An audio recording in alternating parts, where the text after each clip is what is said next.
Você já ouviu falar numa curva com sobrelevação? Já ouviu essa expressão, curva com sobrelevação? Não? Você sabia que isso pode cair numa prova? Pois é, no Enem, por sinal. Isso. Sabia não? Pois você vai aprender agora. Pegue aí o seu papel, pegue sua caneta e vamos aprender o que é uma curva com sobrelevação. A gente vem, meus amores, numa sequência de aulas sobre dinâmica de movimento circular e esse é mais um dos exemplos. O que é uma pista com sobrelevação? Você já deve ter passado por alguma rodovia que, quando se chega em uma curva, a pista não continua na horizontal, mas ela tem uma leve inclinação. Essa inclinação cria o formato cônico, como se o centro do cone fosse no centro da curva. Dá uma olhada nessa ilustração que eu criei aqui. Olha que coisa louca aqui, tá bom? Sabe o que é que eu lembrei quando eu desenhei isso aqui?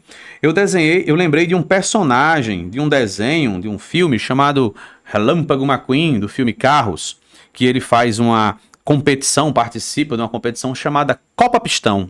Se você nunca viu esse filme, eu lhe pergunto em que planeta você estava esse tempo todo, não é? Pois olha só, imagine que o nosso Relâmpago McQueen, ele está passando por aqui, ó, tá bom?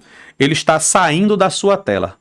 Fez sentido? Então ele está fazendo isso aqui, ó, e indo para esse lado. Ele está fazendo isso aqui, ó, né? Fazendo a curva, saindo da sua tela, com uma certa velocidade.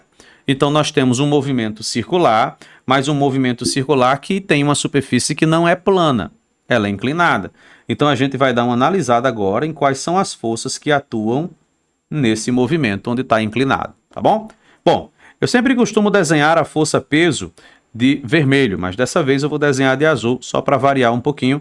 Então vamos começar desenhando a força-peso. A gente vai ao centro do objeto e desenha o peso aqui para baixo. Bom, vou desenhar o peso desse tamanho aqui, ó. Então isso está representando a força-peso atuando sobre o objeto. Mas e a força normal?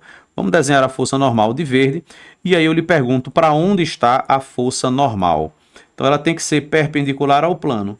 Olha aqui o sentido da superfície. Então ela tem que estar nesse sentido aqui, ó.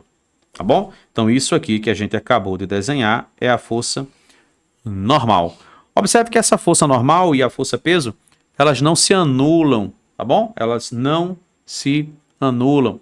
Então ela tem que gerar uma força apontando para o centro da trajetória. Só que é aqui onde está um detalhe. É que muita gente não consegue entender qual é esse centro dessa trajetória. Então eu vou desenhar aqui de vermelho qual é a trajetória que está acontecendo. O centro não é esse aqui, tá bom? Não é esse centro aqui de baixo. Porque eu olho onde está o objeto. Ele está alinhado com essa linha pontilhada aqui do meio. Ó. Então a trajetória dele é esse círculo imaginário que está suspenso aqui, ó. Tá vendo? Então o centro da trajetória é aqui, ó, nesse plano que eu estou pintando de vermelho, e não lá embaixo. Fez sentido? Agora vamos pegar essa força.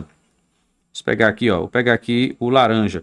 Vamos pegar essa força normal e vamos decompor essa força normal.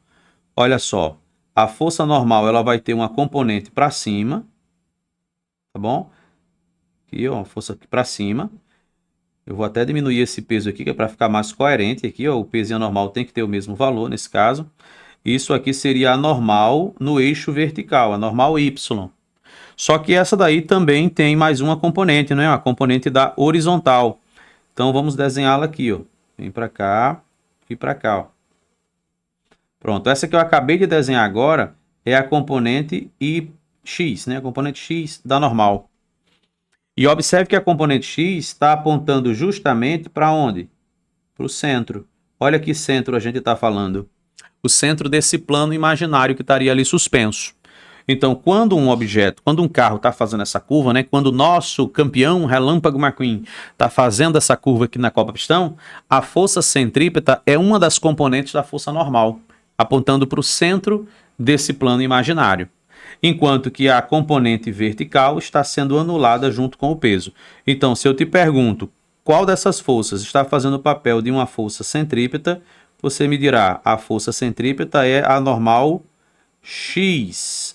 A normal X. Essa é a componente da força normal que faz papel de força centrípeta. Tá bom? Fez sentido aí? Agora, olha só. E atrito, professor? Existe atrito? Bom, pode ter uma situação que a questão diga que é para desconsiderar o atrito, mas pode ser que ela diga que é para considerar o atrito. E o que a gente faz aí em cada situação? Se não tiver atrito, é só isso aqui mesmo, tá bom? Se não tiver atrito, todas essas forças precisam se equilibrar do modo que a gente desenhou. Então a gente precisa ter um valor de velocidade específico para isso aí, tá bom? Olha só, deixa eu dar um zoom aqui para você visualizar aqui, ó, a distribuição dessas forças. Você tem um plano inclinado, certo? A superfície está aqui, ó, o plano inclinado aqui. Pronto. A questão lhe dirá esse ângulo aqui de baixo, ó, que é o ângulo de inclinação da rampa, certo? Vamos trazer essa figura aqui para o lado, só para deixar mais fácil de você visualizar. Então, vamos lá. A gente tem aqui, ó, a força-peso, certo? Força-peso. Aí a gente tem aqui, ó, a superfície inclinada aqui. Eita, baguncei minha figura. Vamos lá de novo. Deixa eu puxar para cá. Vem para cá. Trava para não sair do lugar. Pronto, tá travado. Pronto. Aí a gente vai ter aqui, ó, a força normal nesse sentido. Pronto. E a gente vai ter o plano inclinado. O que é que a gente aprendeu sobre plano inclinado na aula de plano inclinado? Essa linha aqui, ó, onde ficaria normal, tem o mesmo ângulo com o peso que aqui embaixo. Então aqui, ó, a gente tem o mesmo ângulo, que é o ângulo da rampa, esse ângulo aqui, ó. Certo? Normal, peso aqui para baixo, aí aqui em cima a normal y, e para esse lado aqui, ó, a componente da normal no eixo x. Pronto, ficou mais arrumadinho para você visualizar, né? Ó. Esse ângulo que está aqui embaixo é justamente esse ângulo que está aqui em cima, tá vendo? Então é a partir dele que a gente vai fazer a nossa análise.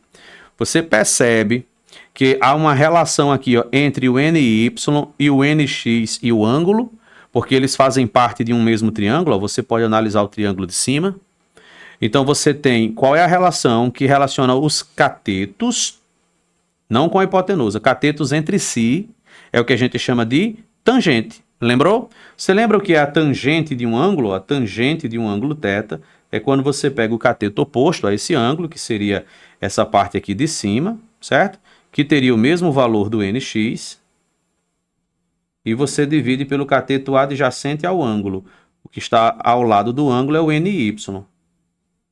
Percebe? Segura essa informação, ela vai ser bem importante. Lembra que a gente está dizendo aqui, ó, que a força centrípeta é igual a N vezes X, o NX, né, a componente horizontal. Eu posso escrever isso em função disso aqui, ó. Só colocar o número 1 aqui embaixo e fazer assim a regrinha. NX é igual a NY vezes a tangente. NY vezes a tangente do ângulo. Então eu posso fazer uma substituição. Eu posso dizer que a força centrípeta é igual ao valor de NY. Mas você percebe que nessa situação de equilíbrio, NY tem o mesmo valor do peso? Então, em vez de escrever NY, eu posso colocar o peso. Ó. Massa vezes gravidade, né, que seria o peso, vezes a tangente do ângulo. Tangente. A tangente do ângulo θ, do ângulo de inclinação da rampa. Se a gente abrir essa equação da força centrípeta, você vai ver que vai ficar mv ao quadrado sobre r igual a m vezes g vezes a tangente de θ. E aí você vai se dar conta, fácil, que essa massa vai embora com essa outra massa aqui, percebeu? Olha lá.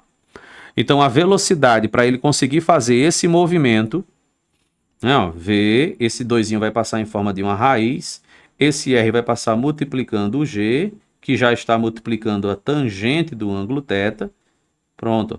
A velocidade para que ele consiga fazer isso sem a necessidade de atrito.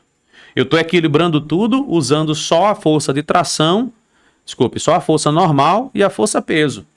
Eu consigo fazer esse movimento sem a necessidade de envolver atrito na situação. Agora, se a gente tiver numa velocidade maior do que essa velocidade aqui, ó, a velocidade do equilíbrio, se a velocidade que eu estiver fazendo essa trajetória for maior, eu tiver mais veloz que isso, o que vai acontecer? Esse carro ele vai tender a escorregar para fora da pista. Ele vai escorregar para fora, ele está rápido demais, a inércia está agindo sobre ele. Então a força de atrito deveria ser desenhada para cá, ó. Dá uma olhadinha aí, olha eu desenhando, tá vendo? A força de atrito deveria ser para esse lado, já que ele quer escorregar lá para fora. Agora, deixa eu voltar aqui, ó. E foi? Foi, pronto. Se eu tiver numa velocidade menor do que essa, estiver muito lento, então qual é a tendência do carro? Escorregar para dentro da curvatura. Então a força de atrito deveria ser para fora. Então a força de atrito nessas situações depende muito de em qual velocidade nós estamos. Porque se eu estiver rápido demais, a tendência é sair, o atrito é para dentro. Agora, se eu estiver lento demais, a tendência é escorregar para dentro da curva, então o atrito teria que ser para fora. E existe uma velocidade que daria para fazer a curva até sem a necessidade de atrito. É por isso que as pistas com sobrelevação elas são mais seguras. Permite que o motorista entre nessas curvas em maiores velocidades. Ele não precisa reduzir tanto, porque a força normal vai ajudá-lo a se manter na trajetória. E aí, o que é que você achou? Fez sentido para você? Pronto. Com esse exemplo, a gente vai encerrar essa sequência de aulas que está dentro da playlist de mecânica sobre análise de movimentos circulares. A gente já fez a análise em movimentos horizontais, análise de planos que são verticais e agora numa situação que o plano é horizontal, né? Ó, é uma situação de plano horizontal, mas com o objeto se deslocando sobre uma curva com uma certa inclinação, com uma sobrelevação. Tá bom? Um forte abraço para você, bons estudos, mantenha-se atento e focado, porque a nossa playlist de mecânica só está começando. Ainda tem muita coisa para vir por aí, tá bom? Beijão para você, um forte abraço e até o nosso próximo encontro. Tchau!